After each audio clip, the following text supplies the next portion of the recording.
Okay, greetings everybody.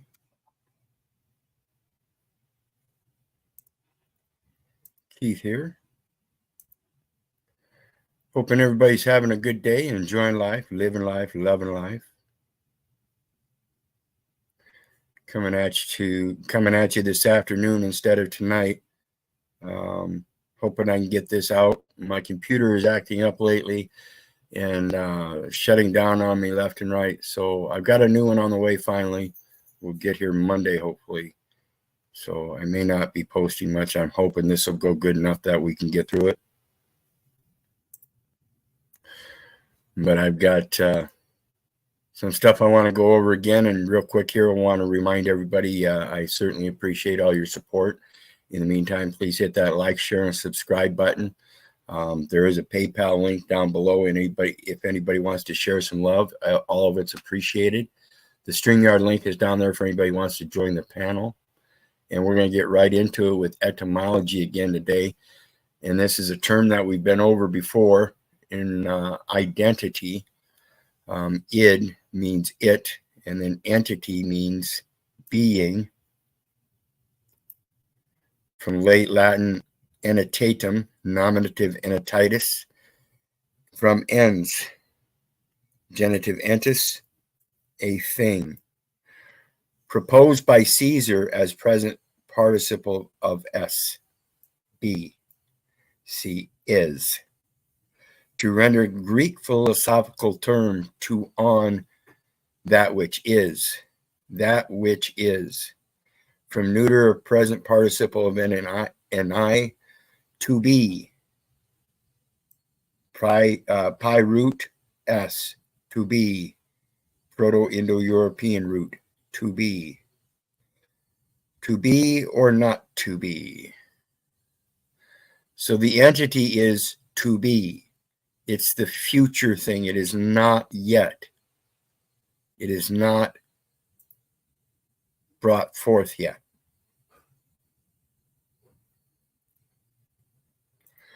The next one we're going to talk about is U.S. Code of Federal Regulations, 42 CFR 430.5 is the source.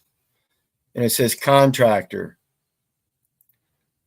Contractor means any entity, any to be,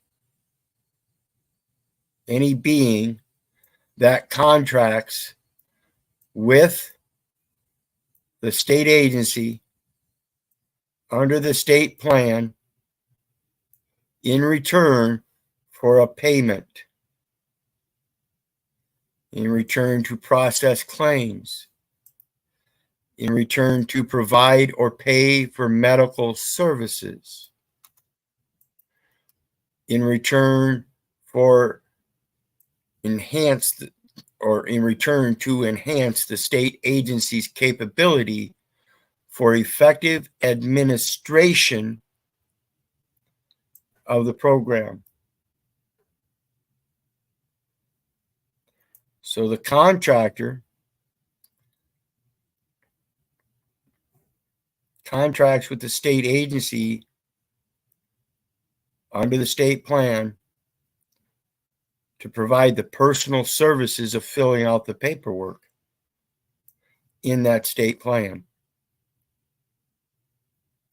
If you don't fill out that paperwork, then that plan cannot be considered a contract with you. If the beneficiary is not required to do anything, then why are you signing when specifically you can give a number in lieu of the name and address? So now that we know it's for enhancing the state agency's capability for effective administration of the program, as well as those other things, let's take a look at 42 CFR 431.958, definitions and use of terms.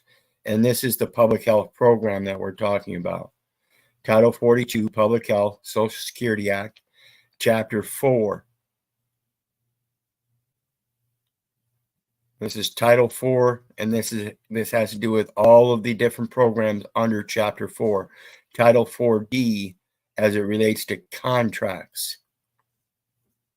Centers for Medicare and Medicaid Services is a private independent organization that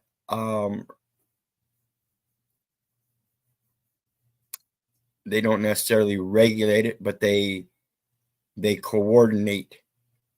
They're the ones that hold those records and everything to coordinate with the various different state agencies and federal departments. Department of the Health and Human Services, Subchapter C, Medical Assistance Programs. Medical Assistance Programs, Part 431, State Organization and General Administration. Requirements for estimating improper payments in Medicaid and CHIP. Requirements for estimating improper payments in Medicaid and CHIP, whether that be payments made by the state or payments made by you. There are errors in the payments, folks. First, let's look at beneficiary. Beneficiary means an applicant for or beneficiary of Medicaid or CHIP program benefits. So if you apply for them, beneficiary means an applicant for.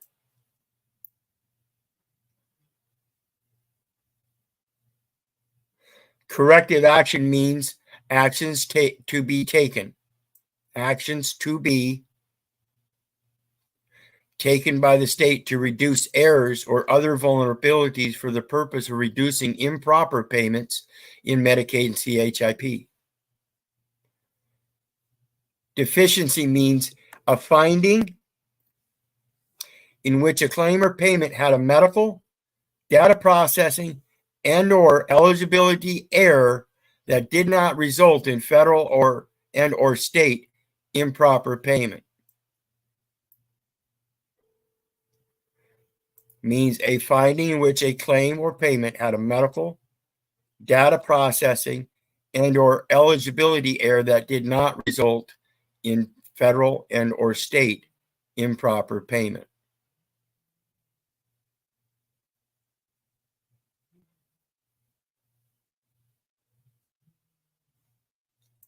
Finding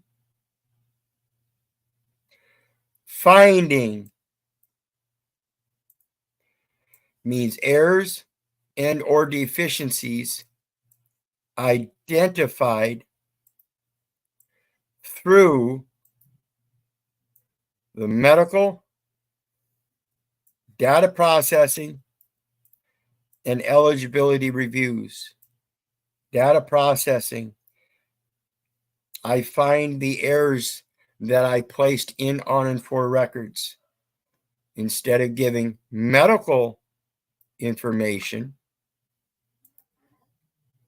I gave legal information as it relates to the name and title. I find that in order for me to exemplify the benefactor, I should have given the given name and the family name in rebuttal to all legal presentations and representations.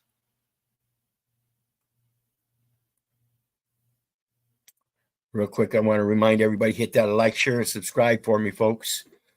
The StreamYard link is there for anybody who wants to come join the panel. And I'm going to put it down there just in case. I don't know how it works when I cut out and then come back.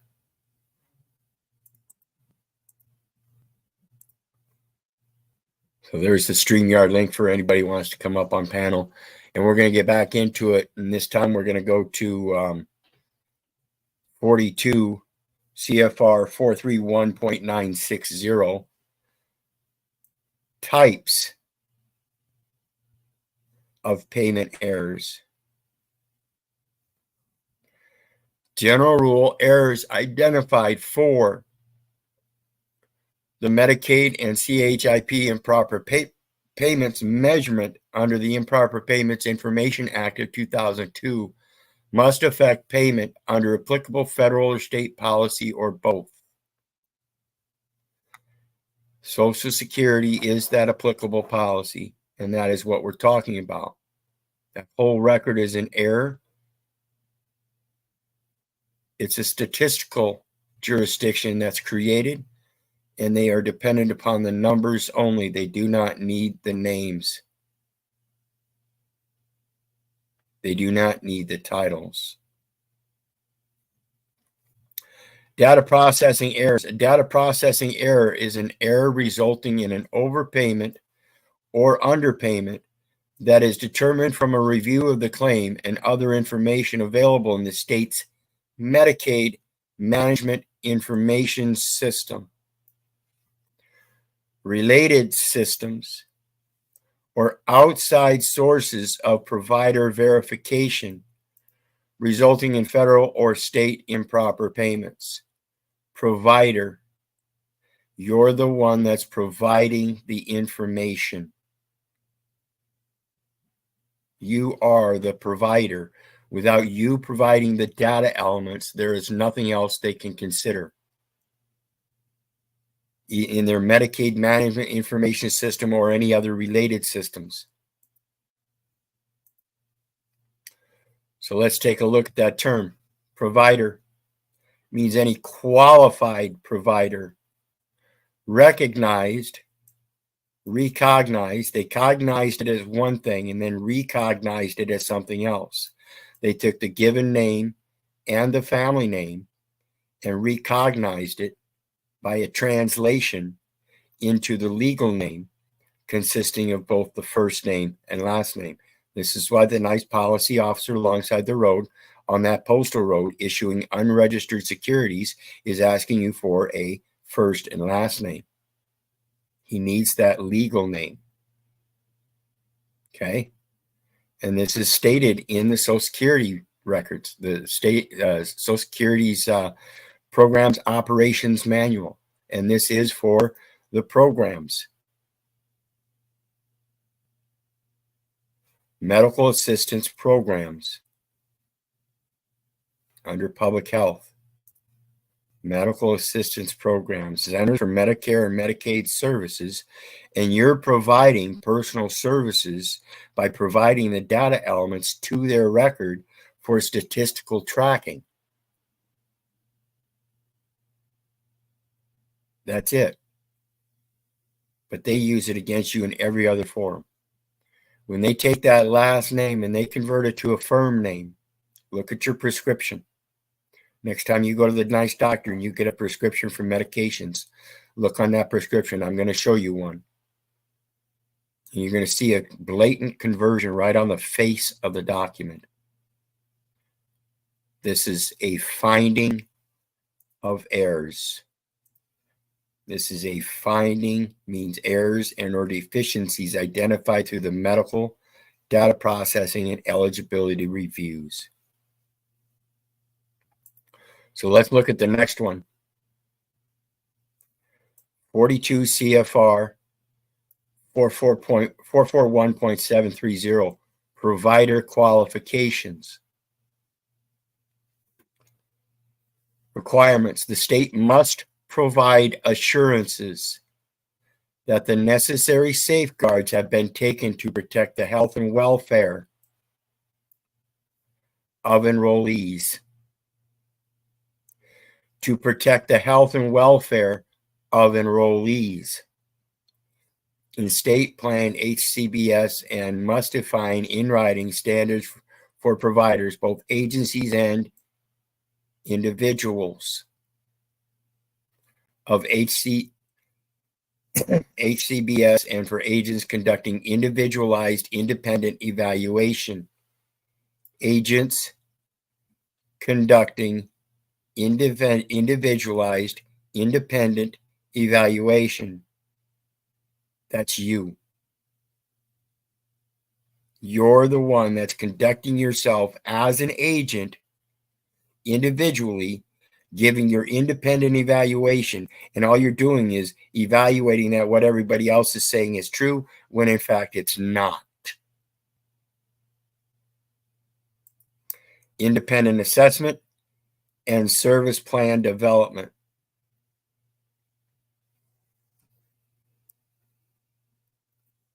Conflict of interest standards. This is what I talk about, variances of categorical pretreatment standards that are fundamentally different in nature. There's a conflict of interest in the standards. The state must define conflict of interest standards that ensure the independence in individual and agency agents who conduct, whether as a service or an administrative activity. See, they see you providing a personal service. Release paperwork. You're being released. Your personal services are being leased again for every paper. And you're having to do the work. Okay? The independent evaluation of eligibility for state plan HCBS. The independent evaluation. You say you're qualified for it, but again, remember under 422 US, 20 CFR. Let me look this up because it's not the same one. 422.103 has a definition.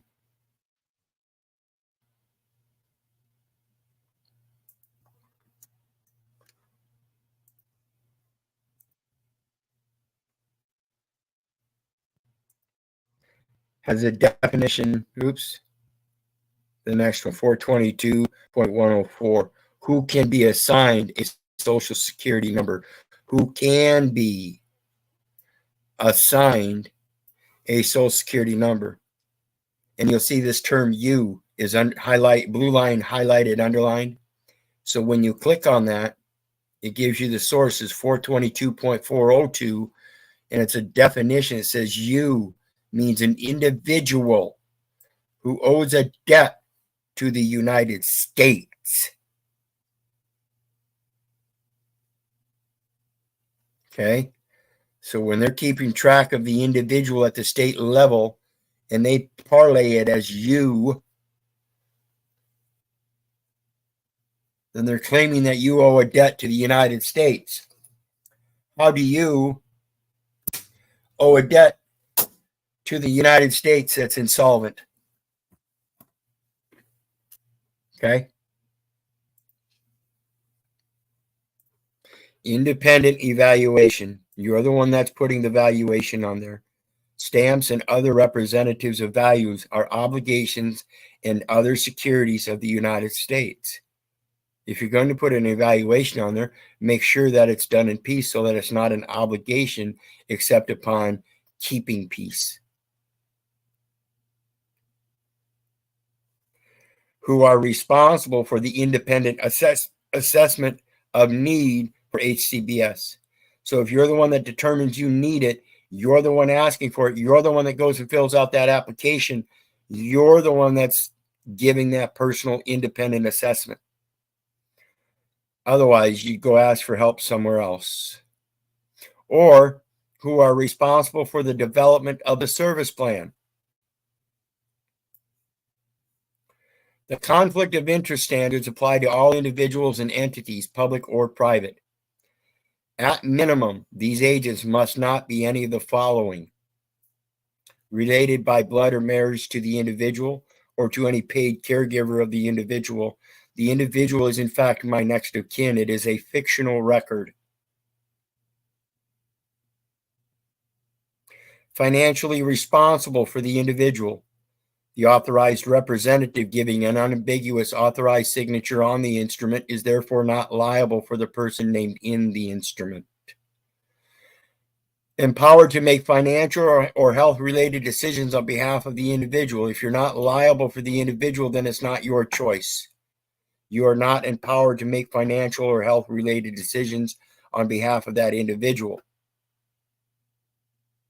Again, those health-related decisions are the statistical decisions. Holding financial interest as defined in 411.354 of this chapter in any entity that is paid to provide care for the individual. I do not have a financial interest in any of them except for the services provided.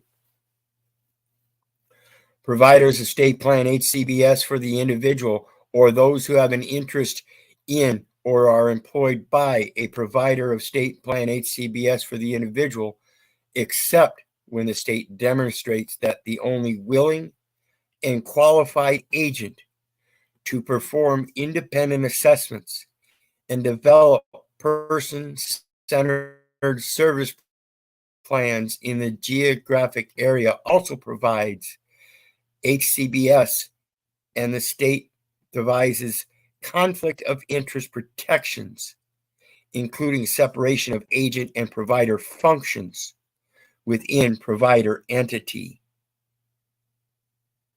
There's your separation of powers right there, which are described in the state plan for medical assistance and approved by the secretary, and individuals are provided with a clear and accessible alternative dispute resolution process. Okay? Let's take a look at the enrollee. Enrollee means a Part D eligible individual who has elected or has been enrolled in a Part D plan. Remember, we talked about the Centers for Medical Centers for Medicare and Medicaid Services. Centers for Medicare and Medicaid Services.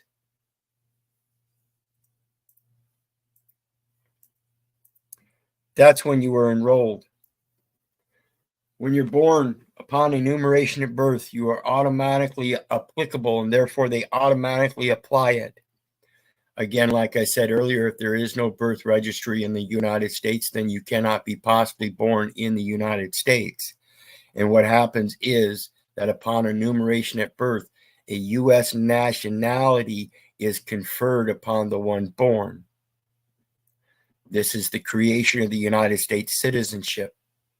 But again, that is a vessel of the United States under obligations and other securities of the United States in their special maritime territory jurisdiction, and not the state's vital statistic jurisdiction that it created, that is exclusive to the one that was born. No one else can control those data elements except you. They cannot tell you you have to put data elements into their jurisdiction, particularly when their jurisdiction is making false claims of being born in the United States. You show me one birth registration that shows that an individual was born in the United States, and I will kiss your ass.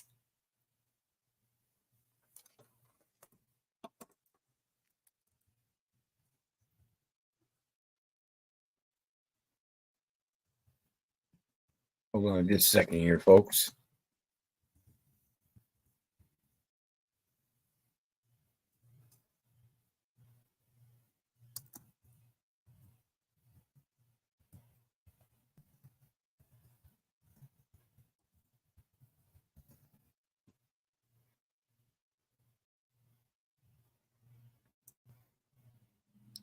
Okay, and it's just the first one. But again, look, folks, this is the American Bar Association, and they admitted themselves that it's a decentralized system. In the United States, there is no national federal birth registry, as you might see in other nations such as the United Kingdom. Instead, birth certificates are issued by the states, which are obligated under law to report annual vital statistics data to the federal government.